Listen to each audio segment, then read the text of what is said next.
Hey guys, it's Angelo, and today we'll review all Shadow Priest legendaries before heading into the Tomb of Sargeras in Legion's patch 7.2.5. A lot has changed since Legion's launch when it comes to legendaries, and legendaries that were previously considered best in slot are not anymore, while other legendaries which had lost relevance in patch 7.1.5 now make their return. On top of that, we also have two brand new legendaries to look at, so there'll be lots to cover in this video.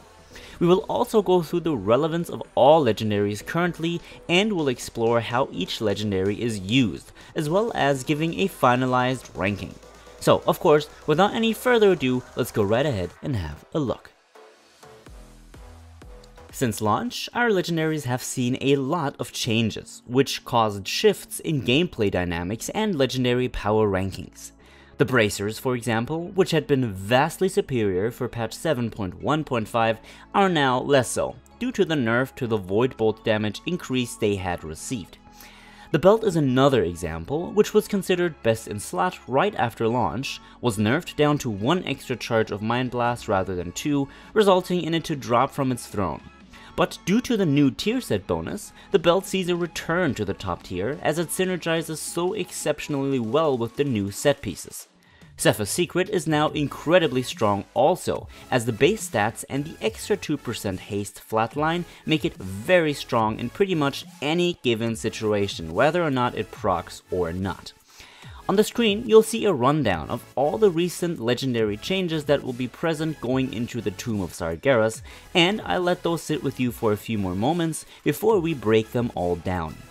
In order to convey all of the information properly and without drifting into too many tangents, I will pair the legendaries according to their power tier, starting from lowest to strongest.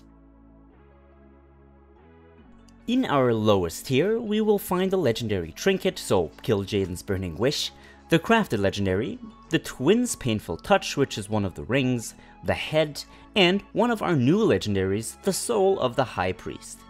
When looking at different talent compositions combined, as well as comparing single target talent fights and multi-target fights, these are the legendaries that will have the least amount of impact on both your damage and your overall gameplay.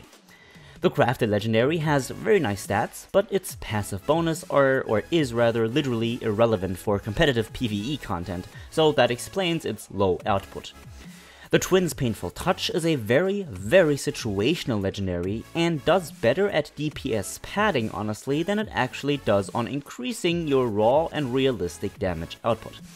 If you have a boss on farm and want to cheese a bit of extra damage, then this legendary can become pretty important, but other than that, there are probably no situations where you will use this in any progressional encounter. The head, even though slightly buffed, still does not compete with the other legendaries when it comes to throughput, however, its utility can come in very helpful on difficult encounters, so don't write it off just yet. The Soul of the High Priest can find itself doing very good DPS, but mostly in single target situations, and only when using it along with Fortress of the Mind spec'd as a talent. Considering this, and considering that there aren't many single target only options in the Tomb of Sargeras, overall the legendary ranks relatively low. Also in the lowest tier, but generally in a weird situation, is Norgannon's Foresight.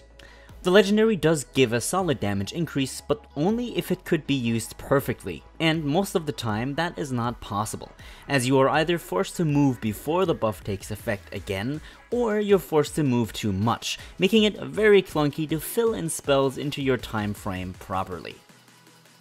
Tier 2, which is also the mid-tier of our legendary power rankings, consists of Pridus, which is the neck, our new legendary chest, the Heart of the Void, a Nun's Seared Shackles, and the Cloak.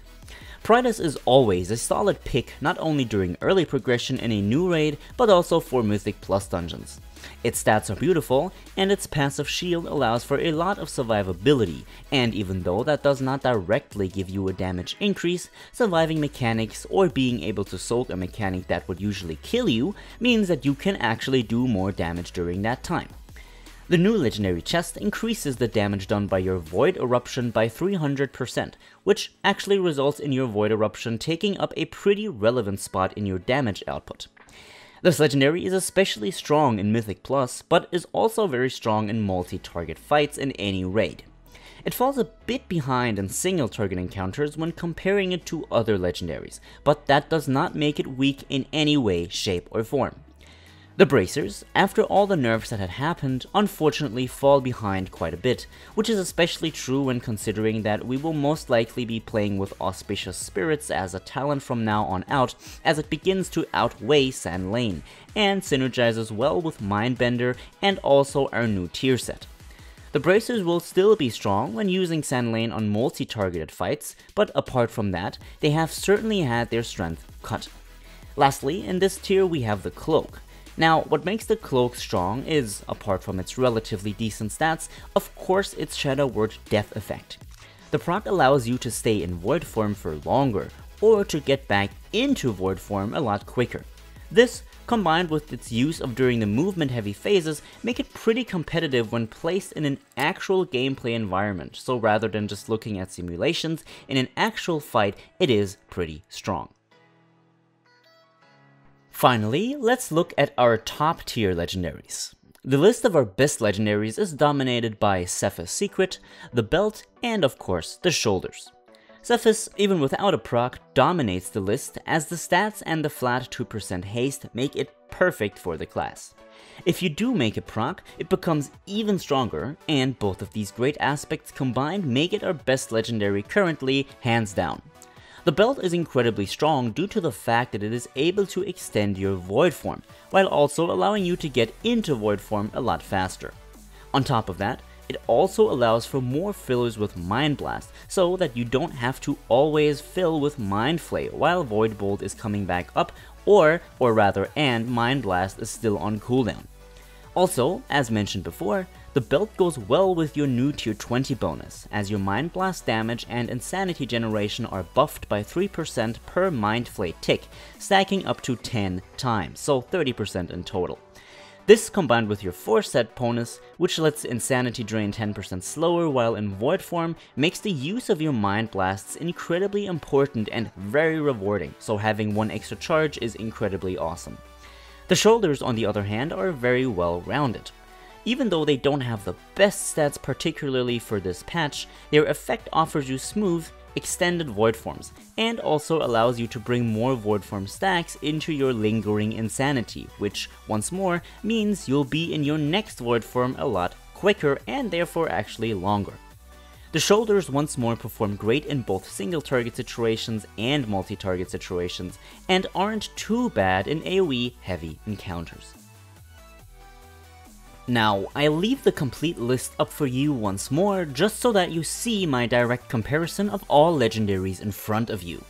Keep in mind that many legendaries are situational, and even though they aren't listed as high overall, they can still be excellent options for their given situations. Now, as always, thank you so much for watching. If you want to find out more about how the Shadow Priest plays, stay tuned for my guide for patch 7.2.5, which should be coming out within the next day or two, and if you want to see more of my content in the future, feel free to subscribe. Now have a good one, my friends, and I will see you all in the next one.